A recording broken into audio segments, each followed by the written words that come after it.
I guess it's flags. I do too. I love them. China, anywhere there? Okay, bye.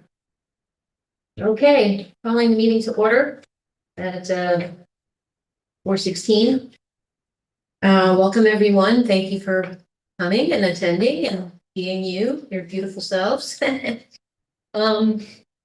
Has anyone had a chance to review the minutes of the last meeting of June 12th? Did I get a motion perhaps to approve? Approve. Second? Okay, DJ. All in favor? Aye. Let's not. Okay, moving on. Director Free. Okay, I do not have a full report. I will have a full, very detailed report for everyone next month. A lot of my report is in the agenda, because that's where I've been spending a lot of my time. We do start the summer series next week with the extremely talented Dory Schofield, and she will be playing her fiddle and violin and everything at TR Gallo starting at 6 o'clock next Wednesday. And then it's Soul Purpose Band at the beach on August 9th, 6 to 7:30. And then, of course, we close the series this year. And it's always a pleasure to have Pablo Shine's Latin Jazz Ensemble as part of the Art Walk. And that will be back at TR Gallo, 2 to 3:30. And it's just, I just want to give thanks to Cup of Joe Gonzalez for inviting us to be a part of the Art Walk and bringing performing arts into the primarily visual Art Walk. So, and then we'll be talking a lot about the burning of thing, which is Kingston Colonial Days in prep for the Revolutionary War 2050 next year. And I also just want to point out that Ethan Dickerman came to see me. He is the preservation, tell me his title again, Sue. He's the Historic Preservation Administrator. Okay, and he does have a very comprehensive report from the 1800s to the present on the lunettes. He's done an amazing job. He's not done yet, but he will be able to present to the Kingston Arts Commission next month. I don't want to speak for him because he's brilliant. And after that, we will start bringing in all of the partners and sizing up what the work being done on the missing lunettes look like, and try to move forward with that. Paul O'Neill feels that they should be done by this year, by the end of this December semester, and hopefully installed, but that's up to Ethan because he's checking on all authorities. But moving forward, really just so grateful for Ethan's work on this because so many hands have been on this project and he's put it all into a very comprehensive report. So we look forward to seeing him next month. Excellent. And I will again have a detailed report next month. And where can people find out about the concert dates? It is on the city's website under Music and Parks. Congratulations on the lunettes, by the way. That was like an unearthing. Nice. Yeah, Well, it's one time that please, because I know Richard, for one, has been saying that this commission should be more in step with the Preservation Commission, but that has had a turnover. The position that Ethan's in right now has had a turnover. Yeah, he's the third person in the position. It started, it was basically there, it's only a couple of years into its inception. It started as a part-time position. And we were able to make it a full-time position, thankfully, because it really deserves, the historic preservation deserves a full-time individual's attention. And so he works in my office. Primary responsibility is with the Historic Landmark Preservation Commission. And also he is doing a lot of grant work, works with individuals on nominations of their property, whether they want it at local, state, or national level. We've done a couple of grants with intensive level surveys. One is in Wilbur, that is most recent, which is now got a second grant to follow up on that.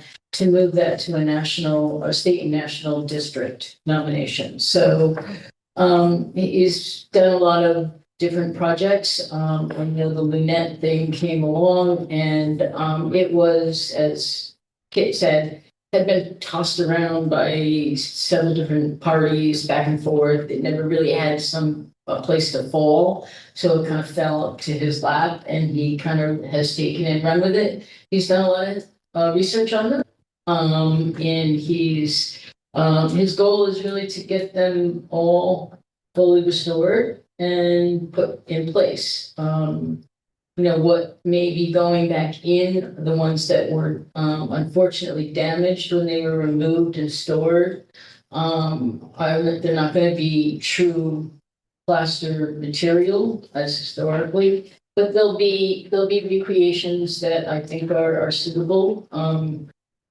Eventually, the money rolls around, because they would cost probably about 30 grand a piece to do a replica, a true replica, and that money just does not exist. So we're doing what we can on an interim, and going to put them back in, and then again, if we can find funders, donors, whatever, grants, we can hopefully do the correct thing going forward. Each of the lunettes is identified. I'm sorry? Is each of the lunettes identified as to who the person is? Yeah, they're all, most of them are there. There's just a few remaining that need to be replaced. And I know they've done some restoration on a couple of them. Before he took over, they were probably $5,000, $7,500 to do some simple restoration work. So hopefully now that, they also didn't want to put anything more back in until they were sure that the roof was no longer leaky. So City Hall got a new roof. Hopefully that has been corrected. That was part of the problem too, was that water was creating the damage. I just have a question. You said he's getting grants. Is this self-generated or is he working through the grants department? He's working with the grants department, yeah. We have one more. So, I know that I invited everybody to greet, Sarah Kramer Harrison, the new Arts and Culture and Open Spaces Director of Ulster County, but we were evacuated yesterday. So we're looking to reschedule. This is just a greeting. It's not like a meeting where we really roll up our sleeves and talk about how, that, department will interact and coordinate and collaborate with the Kingston's department. We'll do that in the future, but we're looking to reschedule that greeting soon. And that's just, I just wanted to add. What does it mean that you were evacuated? We were evacuated yesterday. Also, a couple months ago, we were evacuated as well, the building. Because, Gas. It was, somebody smelled gas in the building. okay, that's all. Yeah, and so the fire department responds. Obviously, we evacuate, mandatory, and they respond and found no source. So we Let us back came in. back in. Right. And this happened a couple months ago too. Yeah. Something, they said it was related to the heater or whatever, but of course, whenever there's any kind of suspicious odor, that's the call to evacuate and make everybody go out and be in hot sun for a while and catch tan. So we'll reschedule with her, and then, hopefully she'll be able to visit the Kingston Arts Commission and we can, talk shop. That's all. Question about the selection. Has anyone worked with her or aware of her work in the arts, if any? It's the announcement, about her background and everything was, in, the Ulster County Tourism, because she was working under that department under Lisa I Berger. read that and it's more of an executive session comment, probably now. So I'm just wondering, there must be something I'm not seeing. Okay. To be continued. So, yeah, she's a lovely, lovely person. Confident that, the beautiful thing is that, unlike me, he is on, a single vision. And that position is under a very well-funded Department of Tourism. So the county is funding the full salary of this position. And she's under tourism. So it's a really it's a successful model in getting from the gate, if you will, because it's combined with another department. Yeah. Sorry. Okay, so we look forward to doing that meeting this moment. Anything else? No question? Okay, so we're going to, we're moving the strategy and funding committee report to the executive session. Can I comment on that? I do have a few things that I'd like to just update the Kingston Arts Commission about. I had DJ and I had a meeting with Roseanne today. We're just looking for some advice before we go into budget talks with the mayor and the comptroller. So it was a very informative meeting today. Roseanne's done some digging. My salary is funded by the major funding source that does support my division through December of 2027. We are advised to request realistically because evidently the city is going into very tight budget situation for next year. So we're advised to ask for what we know. Now, what we do know is that, and this is Ruthann and DJ is very confident, feels confident that, the application to NISCA and others, we will be found in favor, but it's not something that we know. So we will not ask for it in our budget next month.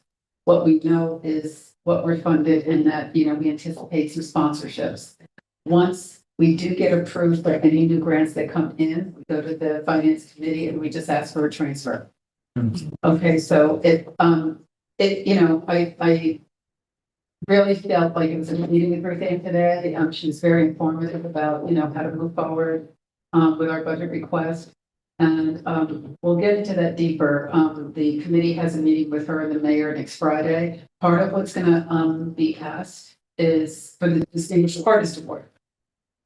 Because that's usually a $2,000 budget and raising funds from that, like there's a grant for that award or others.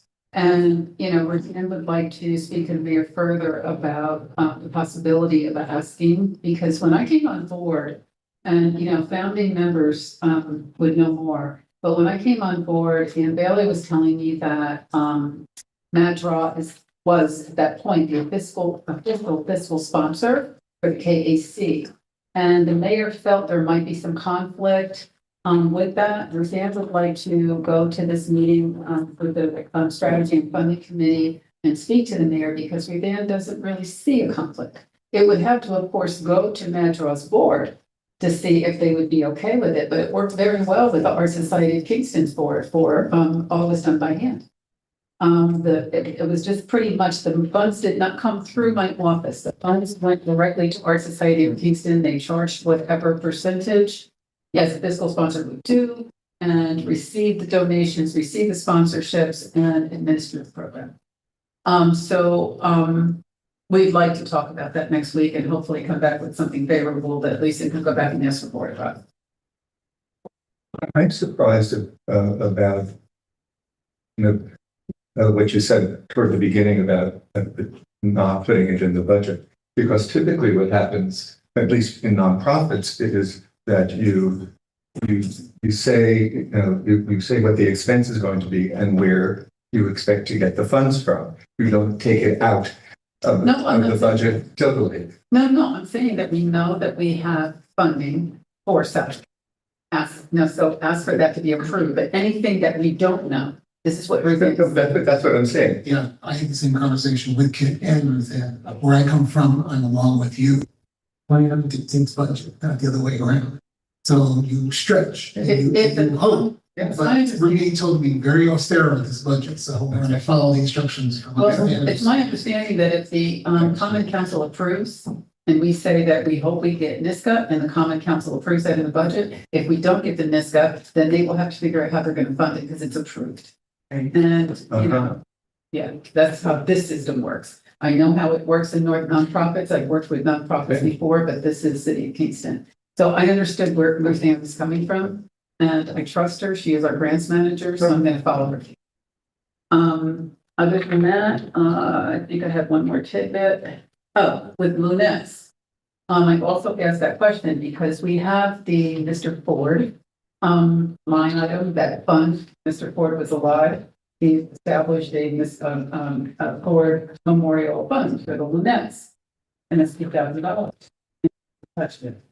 So I've been talking to Paul O'Neill and others that were involved in that about, well, what if SUNY New Paltz doesn't need the money because they haven't asked for a dime? It's going through the budget of the, certain department that's actually having the students do this.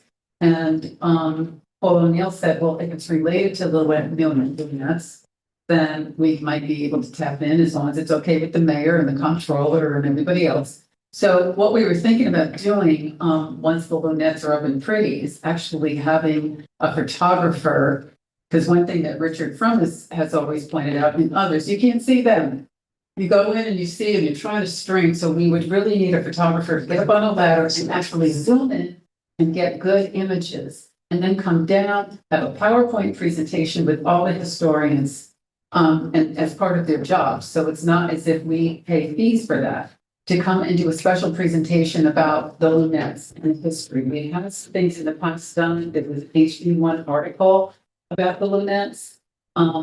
Back when there's a catalog about them. So the budget for that would actually be to reproduce that catalog for people so that, when they come into the building, they will have a guide to follow.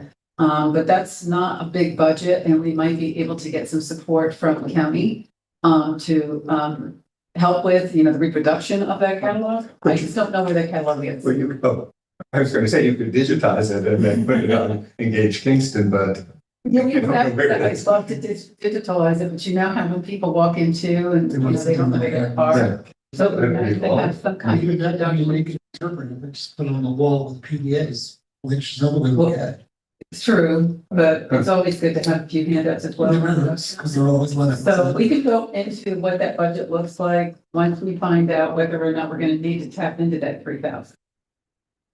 It depends on what Ethan finds about the work that's being done by SUNY, and if it is to the satisfaction of Ethan, that department, SHPO, everything, and that money is still there, then we can figure out if, as long, because Mr. Ford would be happy, as long as it's used towards something to do with the Lunettes. Is it a restricted fund here, is it a suspense, how is it, where does it reside right now, $3,000? In a line item with the city's budget that hasn't been tapped. Yep. So, asking if we use that money, the answer came back as long as it's Lunette related, if not, then no. once there's a project that's all kind of built out, there's a chance that more fundraising could be done because there are many people who have very fond feelings toward it for it. I did ask that question too, if we could add to it, and the answer was no. However, hold on now, this is good. When I asked, could there be a Pauline Oliveros fund? Yes. Could there be a Ben Wigfall Memorial Fund? Yes. We'd have to determine what monies go in and for what purpose. So that's it towards Lunette, but that's the answer I got, that, if we wanted to ask for another line item to start another fund and, in memory of our heroes, that's doable. Can I ask a question? Yes, ma'am. So if you started another line item, other folks can contribute to that fund, but that's not considered fundraising? Okay, I'm gonna get. Okay, I'm like trying to follow that, okay. Get back to our place. Let's get back, I knew someone was gonna get there. let's get back to Barbara Grace Colors and advisory. And the answer, disclaimer, we see that in a lot of, whether it's nonprofit or for-profit, or municipality. I attest here that I'm not giving this money because I want something back from it, or I did not receive any goods or services from the city of Kingston. There's a disclaimer. And that's not something that is difficult to do when we, finish our sponsorship package, because we're gonna have to have everybody sign that. So. And it would be under like a sponsorship thing, where we're not going out soliciting, but we're saying we have a sponsorship. Pulling all of Veros fund, to support XYZ. And you can go and fill out the sponsorship form, how much you're giving, and then check off that box.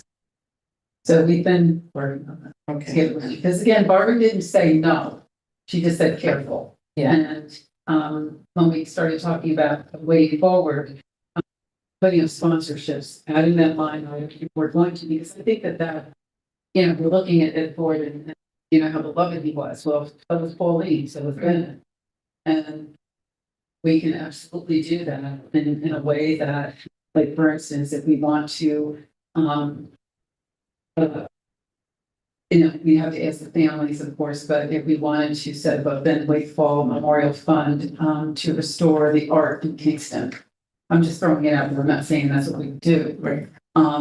Then we would establish the sponsorship package accordingly, and it would go feeding into that. But that would have to go through the family and also Pauline's people and anybody else that we think, you know, could be honored by something like that. But it is doable. I mean, we were getting somewhere, because at first, a few months ago, we were like, you know, in a stalemate saying we're not going to be able to do anything. So we are. And I have one more question. Your baseline budget without grants and without this other type of fundraising, what is it? And what does it cover? My salary, my benefits, and then about 5,000 sponsorships. So we're looking at that. Just curious. And then, of course, the grants that Ruthie is working on. You know, we would ask for once these grants come in, we're just going to be realistic when we go to the Common Council. So it doesn't look like they are being asked to leverage in any funds right now. Again, it's tight. I don't know. I can just imagine. I mean, we've had grants pulled that we thought we were getting, and other things that are going on, and the expenses are being raised or increasing for essential services. So we want to be really careful, but that's not preventing us from raising this. We just don't go shake the can and say, can you money without covering. Yes. Good. Is that all the points that you want to bring up right now? Okay. Great. And there's no other comments. We'll move to the Public Art Committee report. There's not as much to report since we weren't able to meet since the last commission meeting, at which Kit and I presented a rough draft of what guidelines for the Actually, we didn't. committee might look We like. didn't have that. We have it today. I did But I send have a it. distinct memory that I passed a draft around and there were some comments, and that was what we refined. Okay. Looking at now. I thought you were going to start by congratulating yourselves on the mark.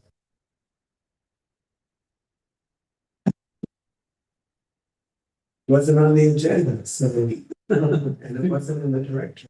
And it precedes us. Huh? No. Wait, It yeah. precedes me, so like, you know, it, What's sent to us? you were the opening. It's not our project. Yeah. I know, it's already, I'd like to, next meeting, ask Emily, and Ruthann to give us an update. That'd be great. I mean, this and asking you about this meeting. Do on the park, did you say? And if you're asking for that update, would be, is there anything to know about, I don't know the address on Broadway that the planning commission approved? 314, it has a 3 in it, right? 319? The new building. Are you just- Baxter, 615. Baxter, which has a requirement for a cultural thing, and then to Pauline Oliveros. Where, Baxter. And Sophie, who can tell me if I pronounced it correctly. Oliveros or? Yeah, With an A or an O? Over there. I can tell you that I asked Bartek if he had any updates for us, not at this time, because they're just going through the approval process. As they move forward, we will be called to the table with Baxter to start talking about what the art, pulling all Barros Memorial, area looks like and what kind of programming we can put in there and how the city can work together with the developer and moving forward. But that's kind of down the road. I had that feeling. Yeah. Bartek, gives me what updates us. Okay, so there'll be a full agenda in the future for the Public Art Committee and the Commission, but for now, we're working on these guidelines. This is my segue. And in addition to the guidelines, Kit had samples of forms that New Paltz uses to evaluate. It should have a piece of paper that serves as intake for unsolicited proposals, or solicited proposals. And this is what we're looking at now, right, Kit? I'm sort of going between my phone because I didn't have printing budget, but you. Well, I did say that because coming into next month, I won't be able to. No, it's good that and I got rid of my printer thinking I'm never gonna buy a cartridge again. The library like an idiot, 25 cents a page, and you have to email it, whatever. Sophie, Dina, can you hear Lester?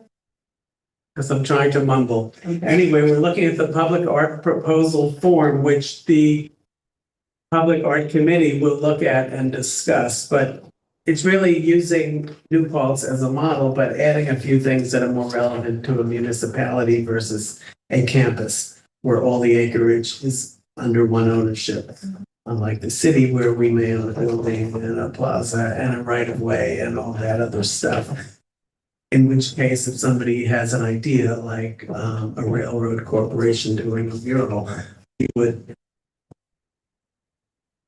have a way to evaluate it and look at it and understand what it is. So that's what this form is. Did you want me to go through it or wait till the Public Art Committee has a chance? Well, actually, I was just, since we're here and we have the two drafts, if there's any input that KAC might lend now before we give it to the committee to finalize. Yeah, we had some back and forth about, and I had some language about, statement of purpose from an artist and some specifics about materials and funding. Some organizations and institutions combine donations with unsolicited proposals.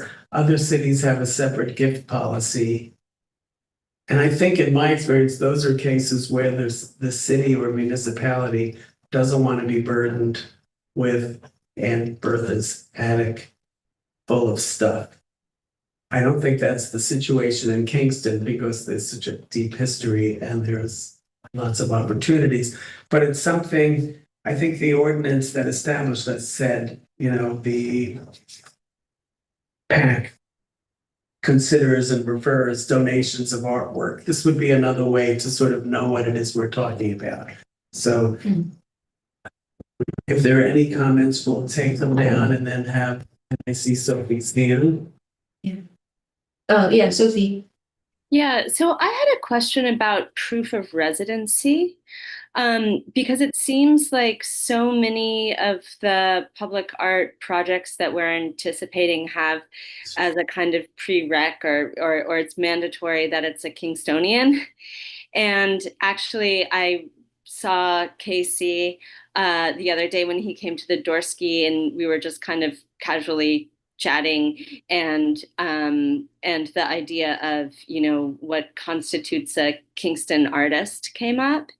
And I think that if we're going to have this one form that's going to be a template for all kinds of projects that we can, or just any kind of project coming in, I thought it might be helpful to think through the idea of residency and how strict the requirements are or should be, because I'm a little bit fuzzy on it myself. And I don't believe there was a section for it on the template that we've been looking at. Yeah, that was gonna be a question of mine as well. The new Pulse template had a listing of criteria that will be used in the review of proposals. I don't know about, I don't personally think it should just be relegated to Kingston residents. I think that decreases the quality and excellence that could perhaps be. Can we touch on that? The- It's really this conversation. I have to call. But I've had conversations with Jennifer McGregor when I sat on panels for her at Wave Hill. And you like an artist to have a connection to the site if it's a public art project, instead of someone from California that does circus animals in cities all over the country. There's no specific connection. You may want that, but you may not. So there's language that can be developed. Not residency, affinity, or, your But some grandparents are from here, or some connection. If it's public art, where, Regionality. The counties are still Yeah. related. I mean, I subscribe to the regionality. Or someone's not in Kingston, but is in Woodstock, yeah. Or Rhinebeck. Yeah. Right. You still feel us. The exception could be a training institute for local artists where there's a reason to want to do some art on the site and you want to reinforce the mission. In the subway system, it was not a requirement, but you wanted people that could speak to the people riding the subway. And this is the kind of thing I shouldn't say. Someone in Governor Cuomo's marketing department was hired to do all the marketing for the Second Avenue subway, and he'd never ridden the subway. Everything was too big, too small. First requirement. That's just an example. That you need the person to, anyway, we can work on that time, I think. So, Criteria and considerations there. yeah, and regionality is a good phrase, word. Which I'll credit to DJ. Will this be a stream here? Or will it be like a Google form, like will it be digital? It should be Google. Yeah. Because then half of the work is done for you, it's in, if there's no spreadsheet. Or Google Docs. And I can't imagine there'll be hundreds of forms, a handful. I mean, how often do you get unsolicited proposals where you're asked to sit down with the artist or the? Well, I still have the list I've given you of inquiries.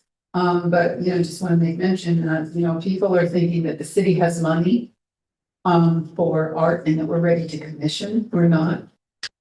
These would be artists that are coming with their own funding or, they have the resources where they can put together this or that. I guess one of my questions would be, where is the public engagement aspect of this? Once it, is considered by, the form is filled out, it's considered by the Public Art Committee, and then where does the public engagement and what does that look like come in? You mean rolling it out, like launching it? As Considering that this is on the table, that, part of the public art policy is that, we're considering anything, there's a public engagement process where we get the public's feedback.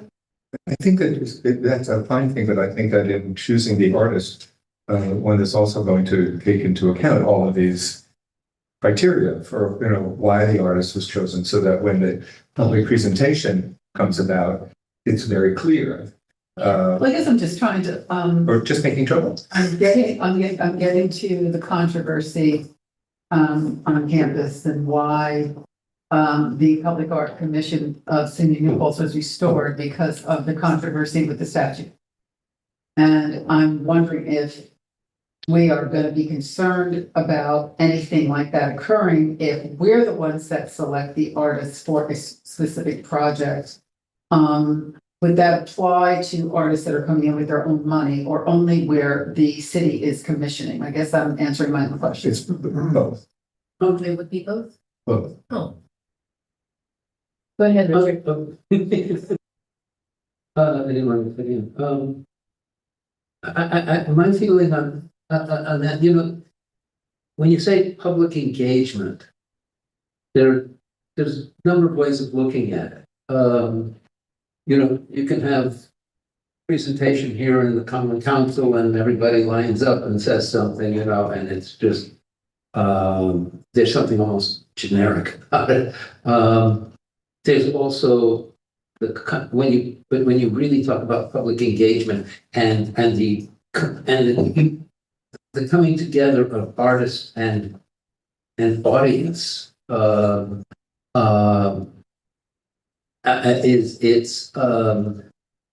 it's part of that is actually searching out the audience, searching out the area where it is, and really engaging in a way that is not just a calling, making a general call, but actually going out and engaging. This is, sorry, I bring things like this up all the time, but something that Ben said about in communication, so it's about finding a new public. And it really hit me that I probably on the 50th time I read it, I suddenly got it. Finding the new public, because there is the public that never, you say, oh, we're going to engage the public, but somebody over there has never really had any reason to be engaged. And that's part of the art of what we're doing, I think. Art isn't just the artist doing something, it's us making that art meaningful. And You're talking about the civic engagement of engaging with the art, with the public and with the art that is. but actually going curated out, and going to and listening, one-on-one, or a group, small group to small group or something, that where it becomes really meaningful. Because that's how people start saying, boy, the arts are really important because they include me. That's not an easy thing, what I'm saying. It's very general, but that's how I see it. Well, I'm just gonna get back to, the controversy between New Paltz and Philly. Yeah. We had Wesley Wolford's beautiful, work, Harriet Tubman work here. We loved it. We love Wesley for doing it. Yeah, he's white, so what? So we thought. But then back in Philly, when, that commission decided that they were going to commission, Wesley to do a special $250,000 project, in the area where the Anti-Slavery Society was, there was an uproar among the Black community because he's white.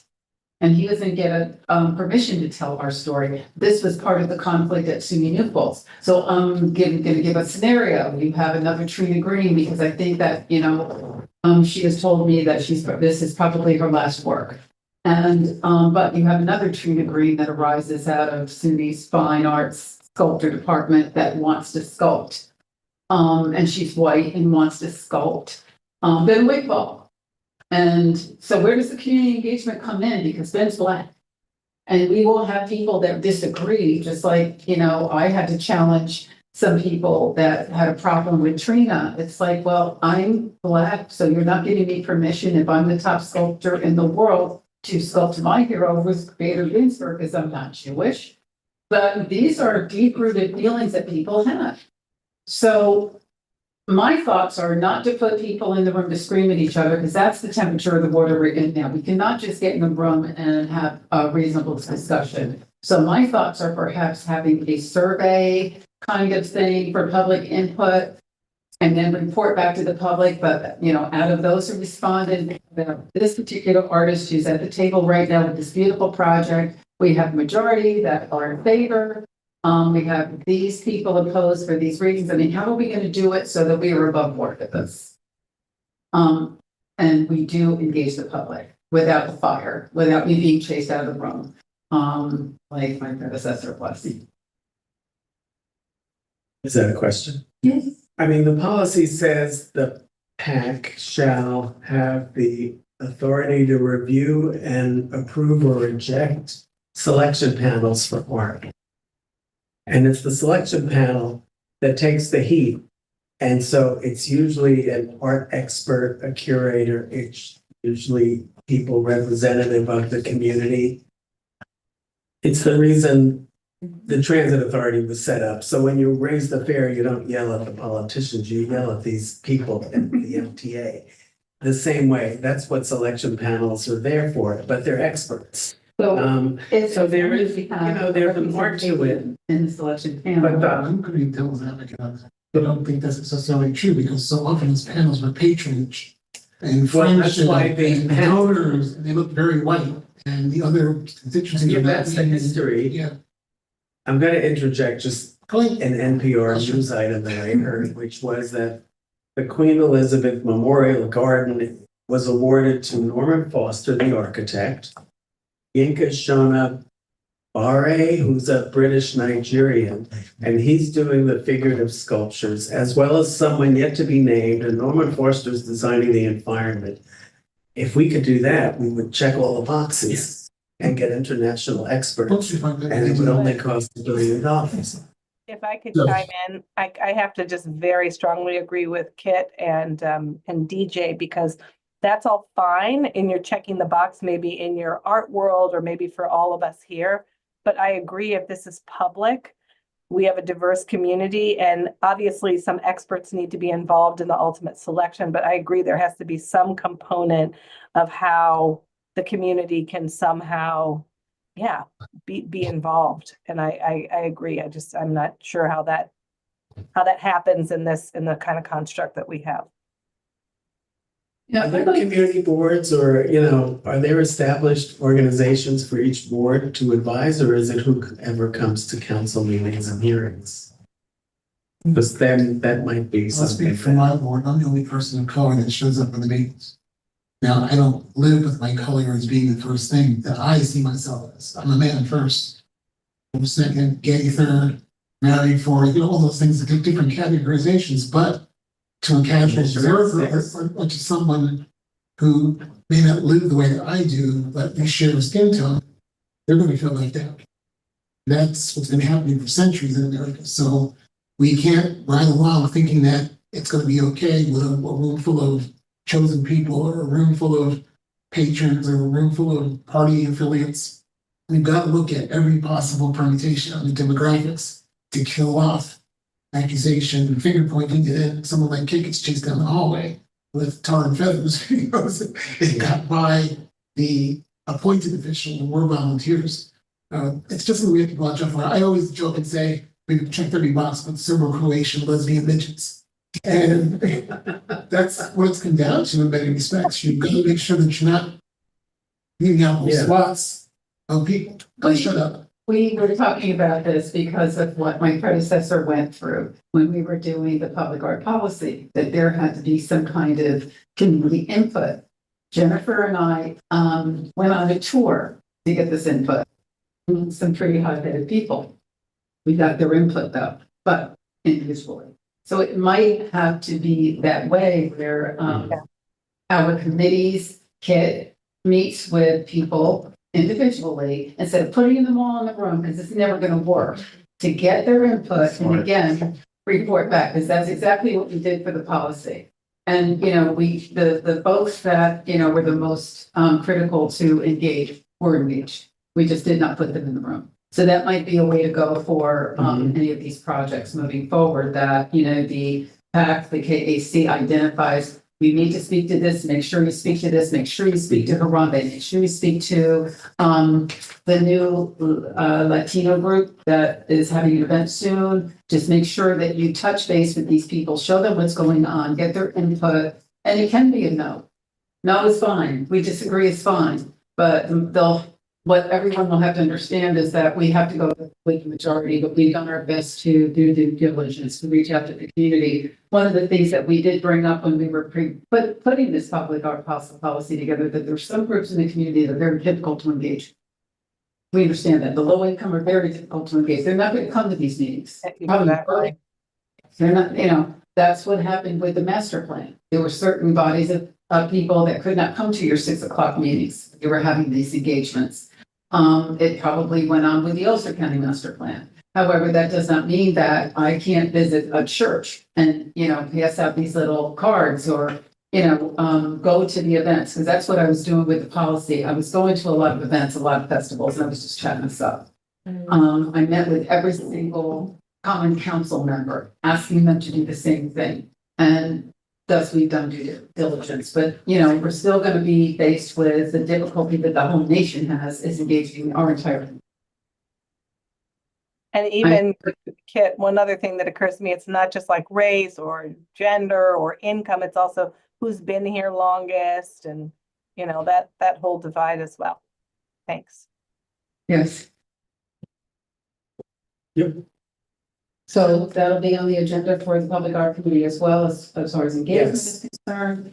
As far as this form is concerned, I would like to propose that we go into a work session, the next session with the public art committee.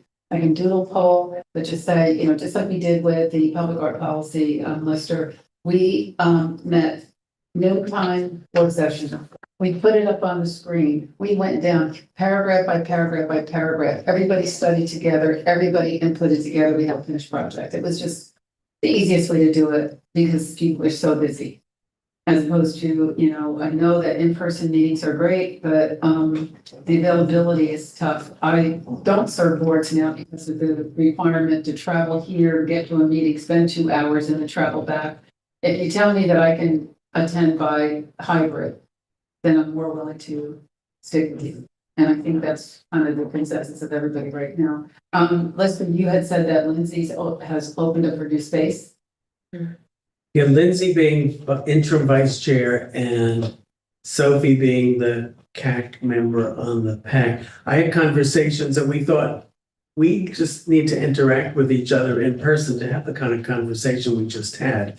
It's very hard to do that in a Zoom or with emails. So we were thinking of doing something social before a meeting or touring a facility, a nonprofit, and eventually seeing a bunch of things together just to coalesce as a group. Yeah, well, I agree, but I don't know, because I haven't been over there. I don't know if anybody else in the Kingston Arts Committee, the Kingston Arts Commission has gone over to O Positive's new space. Yeah, You've seen it? yeah. I've seen everybody else. But it'd be great if we could, like with other openings, sometimes we can't all get there at once, but at least invite everybody to go visit. That's where Bob and Todd used to be. Yeah. Yeah. Oh, okay. Well, we should close on this item when I move forward. Everybody's good? Any more Yeah, comments? so it's all in our work in progress, Yeah. so to speak. And when is the next meeting you're going We're doing a polling for August?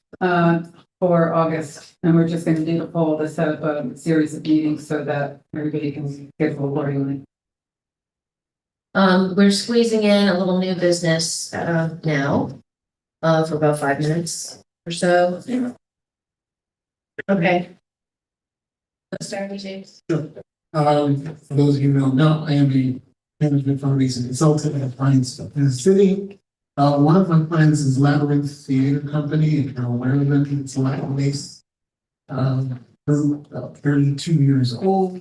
They don't own space, they rank up 59, but every year they do professional development amongst their company members, which now no more over 125 people. This month and next month, they actually do summer games, right after the word, to professionally develop the actors, playwrights, and technicians in the company. They're going to spend a week at LaGuardia College, a few days at another space that I forget what it is, and then they'll be in Kingston for 5 days. They're going to use the Ask facility. They're bringing 40 to 50 members of the company up here. Good. We're on live. 40 to 50 members of the company will be staying here at the Holiday Inn in Lake Katrina. They'll be at Ask every day for those 5 days. This is, as I said, theater games. Fresh new ideas, performance tricks, mime, just stream of consciousness things to get the creative juices flowing. At the end of those days, 4 or 5 people generally produce a somewhat fleshed out work that they're still late to work on it. It goes from there and back into the city, and there are 2 occasions where they can actually have it developed further by the literary and education groups and dramaturgy, of course. And if they're lucky, they get to produce a full run of that idea within 1 or 2 years from now. But the important thing I would ask you all is, it's not public facing, it's considered to be a private situation, that way there's freedom amongst the creatives. But they asked me to check with everybody I know in Kingston, essentially art-centered people. They're trying to come up with discount catering and a decent limousine service to get the buses back and forth. So I'll just toss that out to you. I'm looking on my own, but if you know of someone who may or something that's buses they can drive people back and forth from the Holiday Inn to ask. I'm also looking for at least 2 meals, because eating is, of course, a congeniality thing. It works better in the group to do that. So I'll be shopping around the next 2 weeks on my own, but if any of you can point me to discount food, cheap limousines, anything like that, I'll be more than happy to talk to you. They'll have to get a hold of me. But they're coming back in late fall with some of the works they've developed here, and it'll be open, the actual performance at Ask for the community. So it'll be a nice little circular thing. And they're talking about bringing it back every year. They're working with 80. Yeah, DJ, And how they- many people? Did you say how many people? 40 to 50. It's 40 right now. They expect another 10 to come. Is there any public portion, presentation or anything? Not in this month, more in the fall. Like November, December, they may be back here with one of those works that they started actually available to be staged here in Kingston. Cool. Yeah, I know a few too. But we'll, Yeah. just tell us kitchen sink. Yes. Okay. Okay. Did we also want to bring up CSX as well? Okay. Did everyone get the packet on that? With the history of the Art Bridge, train, trestle, on Broadway. Yeah, so, I got a visit last week from Stu Myers. Does everybody know who Stu Myers is? He's the chairman and CEO of Ulster Strong, and formerly co-founder and CTO of Visvaga, a software in Livingston. His conversations with the mayor about a mural project, CSF Threshold, that overhangs Broadway, pretty gross, began last year. The mayor had then a $30,000 offer from an individual donor and wanted to provide an additional $30,000 from ARPA funds, and made a direct request of all positives. Lindsay Waldowitz to facilitate. Myers spoke directly to CSX about what this would entail. And Lindsay, he said, backed out kind of mysteriously without talking about why. And what he hopes is that this would not be another mural project, but something the community could be engaged with, things about the city of Kingston's people, codes for engagement, more. But he also hoped that it would be well lit, because that is a pretty dark area. You mean like the O'Connor Law Firm? Just, you know, One over here is that election. that way. That one. So he's had several communications since with the mayor, CSX, and he recently met with me, as I just said, and provided us with this giant manual for public project on NEC or SX trestle in the nation. And it's pretty involved. It looks very scary, but it's not really scary. But the thing is that, you know, with such little money, we know how much rust is on that. We know that it would have to be, you know, treated first. We know it would have to be primed. I don't have the language, but it's certainly not a $60,000 project. Now, there is one donor, Mr. Meyer said that he would be willing to donate. He's got other people that, you know, expressed interest in supporting as well.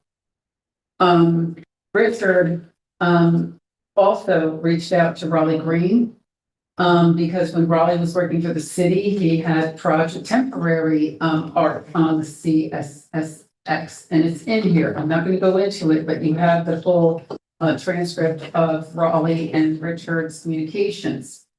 I guess my question at this point, before we talk to the mayor, next week about this, would be how to proceed. Mr. Myers said that he's willing to chair a a subcommittee of the Public Art Committee and do a deep dive into, getting, an expert to talk about from soup to nuts, what does this cost?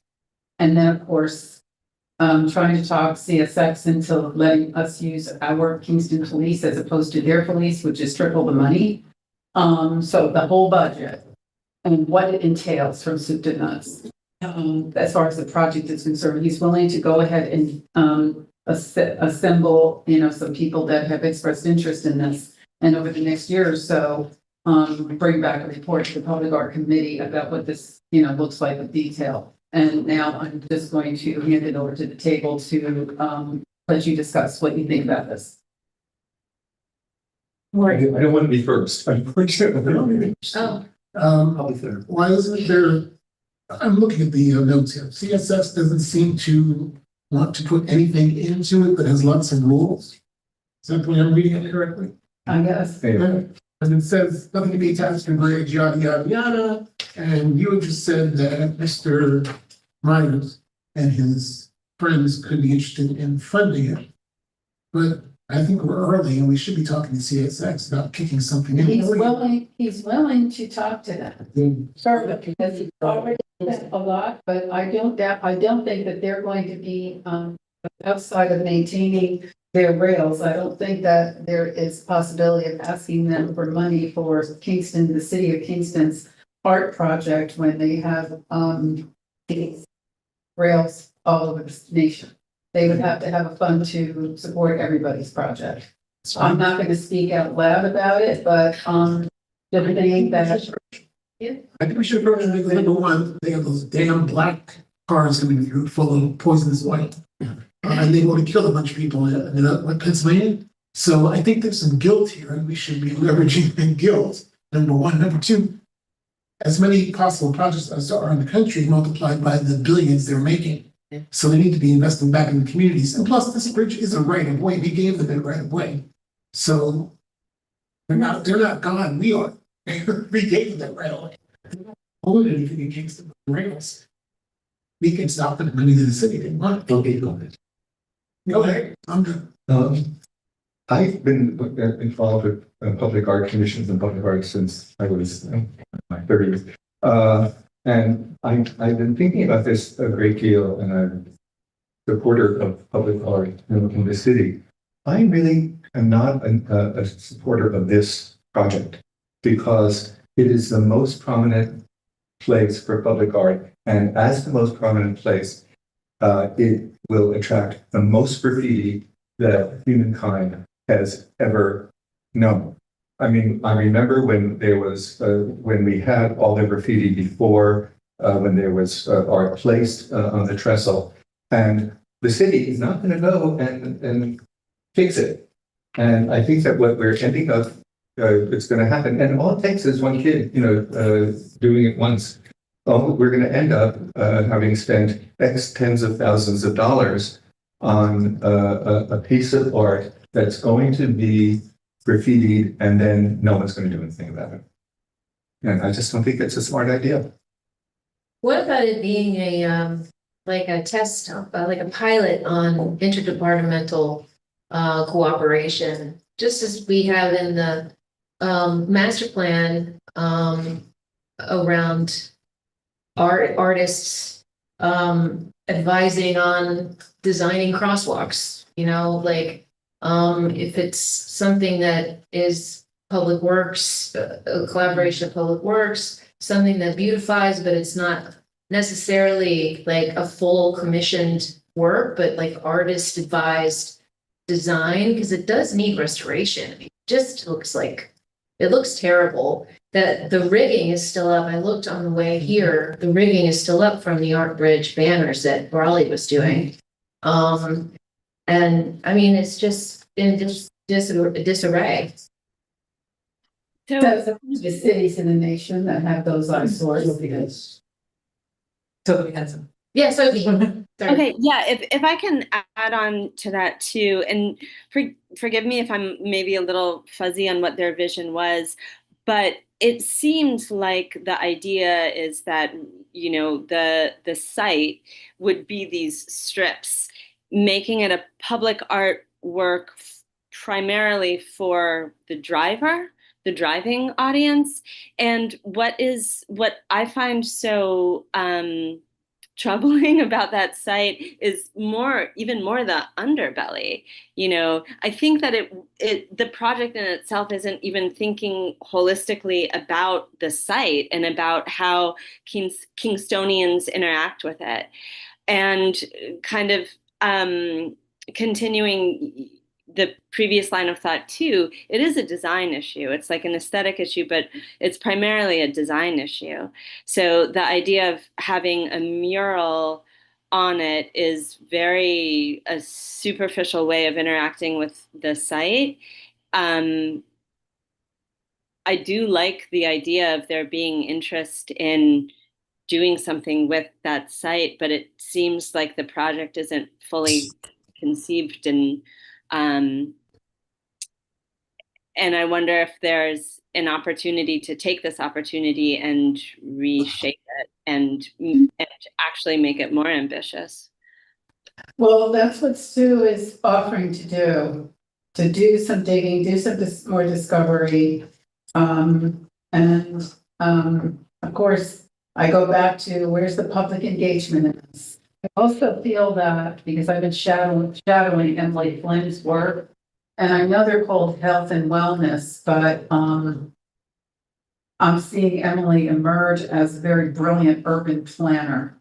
So I would believe that this, a project such as this would not just involve the Arts Commission, it would also involve Emily. I'm not gonna say health and wellness because it's kind of confusing because you're looking at, you know, walking in the park. You're looking at the other side of what Emily does, and that's urban planning, also engineering. I mean, we have to bring more people in the room, and I think that's what Stu is offering to do, is just talk to every department, help me, because actually that's my job to, you know, vet and talk to every department and come back with the, you know, way forward.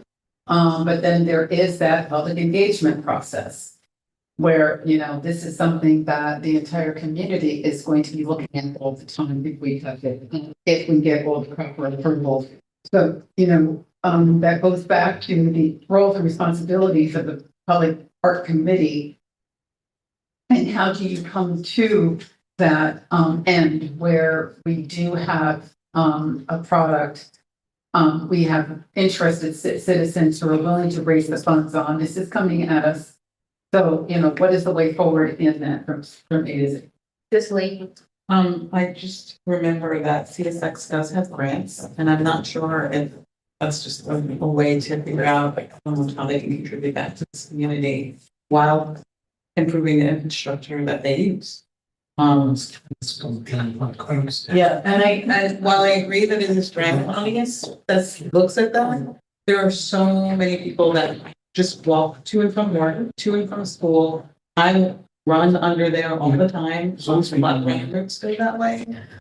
So a lot of different people use that space. I'm not an artist, but aren't there materials that are anti-graffiti?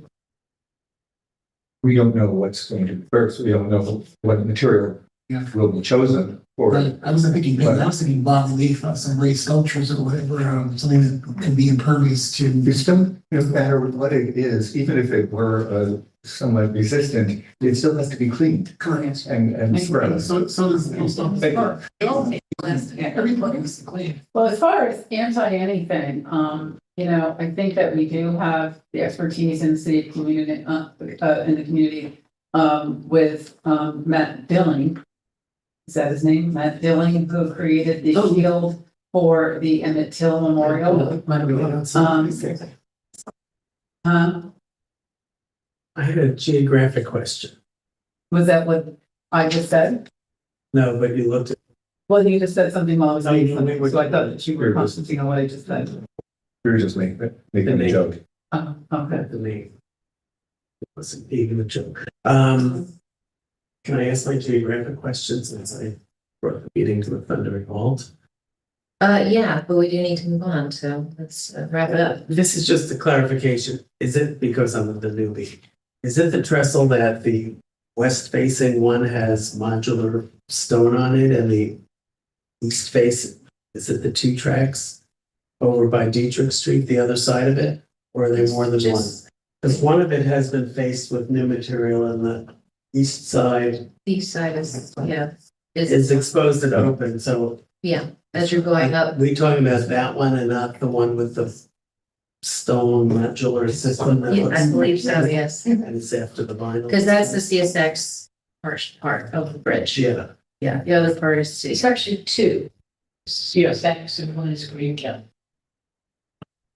So it's just So the one that is on this side the east. is the CSX. And the road is on the uptown side of Broadway. So you want, There are two, right, there are so that two be west, overpasses. right? Yeah, okay, sorry. So are we advising then for Stu? I don't know, Stu would like an answer on how you would like him to proceed, or if you just want him not to do anything. He's willing to roll up his sleeves and, form a subcommittee that will do the discovery, do the research, and at least present on, all the things that would entail, in the budget for, a particular park project. He's not asking to be the person who decides on what park goes up there. Right. He's just looking at, getting rid of the disgusting, visuals of So is this an item on the agenda for the Public Art Committee to form a subcommittee? to I'm coming motion? to you first to see if I can bring it to the Public Art Committee, and allow Mr. Myers to, bring a subcommittee together that will do this research. So we do we need a motion then? Yeah, let's see. Yeah. Can I get a motion to approve moving this to the Public Art Committee agenda to form a subcommittee? Thanks, second. Second. All in favor? Aye. All nays? What did respond? He said And no. he's abstaining. No, he just said no. May, did you say that? So, So further discussion on this was going to be. sorry, did you weigh in? Yes, yeah, as I said. Well, this is just discovery. This is just research. This is not making any We are- concrete decisions at all. We're just giving, citizen to a resident, permission to go ahead and do the digging and report back on whether or not we can actually do this at all. Find out how much it would be, talking to experts that would look at everything that's needed. That's all we're doing right now with the discovery, and we have a volunteer that's willing to roll up his sleeves. As far as moving forward on anything that would be, the next step. Yes, Richard? Yeah, so I just want to say, I mean, I'm going to respond to some of the things Ward said and some things DJ said, but basically, this conversation really should be taking place, further conversation should be taking place at the Public Art. Well, I'm asking for permission to move it to the public. Yeah, I mean, then I don't want to prolong the discussion for this, if that's the Right, case. I mean, if you think it's worthwhile, having this gentleman spend all this time doing it, or do you think it's fine in the sky? I think the subject should be discussed. I agree with your sentiment of, you brought this up before, of why in many cases, and it's a good question to bring up. Because we have a city full of murals here, and it raises the questions in many cases of why. Well, can we paint it so it doesn't look like dirt? I mean. Yeah, I mean, yeah, but that's what I'm saying. Let's have this discussion. It's an eyesore. Where we can really have a full discussion All of of it. these things. Uh-huh. I mean, without sharing it, I know 10 projects that are $500,000 to $3 million that deal with viaducts, and it's like. Yeah. It's probably beyond the scope of what they're thinking of, relief, concrete panels. But I would say So that, we'll take it up, and I think Sophie and I will have a nice spirited meeting when it's on the agenda. yeah, because I think one way or another, people are really sick of looking at that nasty thing. It would be nice to even if we just say we're gonna treat it and paint it. So that it's not such an eyesore. That's at least a start, and then we can talk about. Just. Yeah, that's, yeah, you allow them to edit your. These things. Yeah. I think we have some nice distortion imagery at one point. I think we've all decided, we need to move on. So am I bringing, we're bringing this, the Yes. bottom line is that we're bringing this for discussion. Yes, Yes. Wonderful. We voted, right? we voted. You know, It's go check done. that one. And now I need a motion to move into executive session. So moved. Lester, second. Second. Thank you, Cicely. All in favor? All right. Aye. That's a unanimous aye. Okay, could you wait, please? Give me one second.